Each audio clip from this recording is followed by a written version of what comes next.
Hello, it's me Quasar again.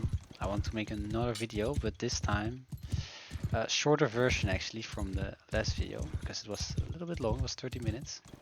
So let's try to go over it a little bit quicker. So let's go straight into the options. This is all default, there's not a lot changed. But just put everything on low. This is personal preference, put it on high. This is all disabled. It's also a little bit personal preference. If you need the frames, you can use it, but it will introduce a little bit of a lag. High. Audio also doesn't do anything. Personal preference. This is pretty important. Of course, the third-person camera distance pretty important for CAV. Checkmark this because this is also pretty important for CAV. So what does this does? Third-person camera distance is like this. Oh, that's what it does. But you want it probably a little bit closer. For the rest, it's not super important this, except report damage, report personal damage. You want those on to see if you take damage and then where you took damage and where you did damage to someone. That's pretty important. Keybinds, I play a little bit different. I don't play the normal WASD. I play D and spacebar for my forward and backward, and then left is S and F. So I always have all my fingers on my movement keys, which is pretty handy, especially when you're playing CAF, so I can instantly decelerate and instantly start accelerating. I don't have to move my middle finger to another key to do that, which is pretty nice. Yeah,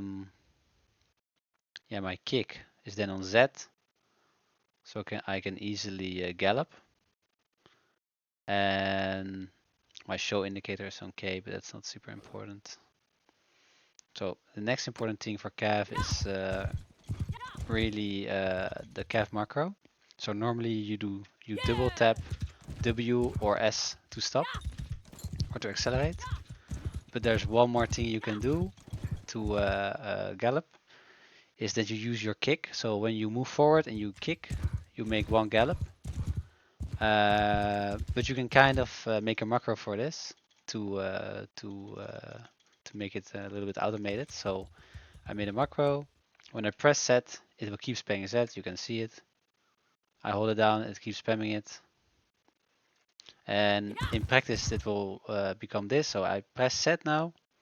I press one time and I start going forward, and I press spacebar. Well, in normal terms, it's like W and S. So W, S, W, S. And I only have to press them one time, and I will instantly stop. And I don't need to spam Z because it's already getting spammed. And this way, CAV movement becomes a lot easier. So you can do like, you can easily manipulate your speed a little bit. So when I make a sharp corner like this, I can just tap S a couple of times, lose a bit of speed. I'm able to drift a little bit better like this, and it makes movement way easier. For example, I want to make this short corner, I can still make it. Another great thing of this thing is that when you fall off an edge, you can instantly stop because it's always spamming, it's always braking in a way. Of course, you can't brake in the air, but the moment you come down, it already starts braking. So you're not gonna do like this again, and you're gonna get staggered and you're gonna die. That doesn't happen. Also, a couple of nice things are this. So when you're staying, you can do the skating, and you can do things like this, skate like this, go full speed, slow down, go like this. It's pretty nice. You can even do like things like this. Go a little bit forward. I'm doing it wrong, but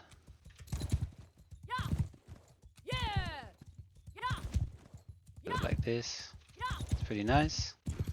One more thing which you can use on CAV is snaptab. So normally when you press two buttons at the same time, you stand still. But with snaptab, you will always only be pressing one button. So I'm pressing W now, and then the moment I press S, I instantly start going backwards. If I go left, I keep going left. I go right instantly, and I'm holding A now.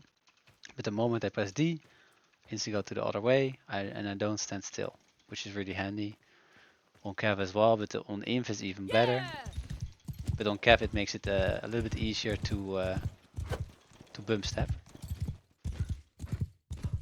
Then one more thing, which I figured out quite recently, which is why I also wanted to remake this video, is I made a little macro for my show indicator.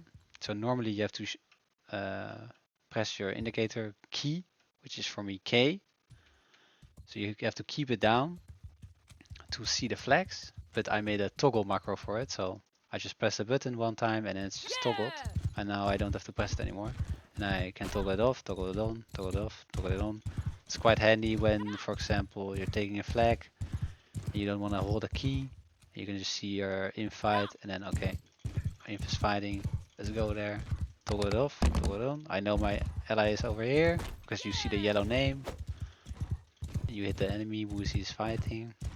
You can also do this on in another way, right? So normally you can use DLSS for this. Oh, so here, when you put DLSS in, you can see the banners of your own teammates through walls as well. So that's like kind of the same as seeing their names, but DLSS creates a little bit of lag, so I don't use that. And then there's one more thing which is pretty important for Cav, which is the sounds. So there's a engine config file in Bannerlord, and you gotta find it a little bit. It's a little bit hard to find, but once you find that engine config file, engine ini, you go into the ini file and you'll see you have to go to sound occlusion, and it's set to 1, but you gotta change it to 0, and that means you will be able to hear Cav a little bit better. And that makes playing Cav also easier, because if you can hear the enemy a little bit better, it makes your life a little bit easier. And that was all about it. I want to make it a little bit shorter, and I will probably make another Cav video, an actual guide now, because this is like a little bit the macros and stuff. But I want to make a real guide as well. So, but that will come later. So thank you for watching. I'll see you guys next time.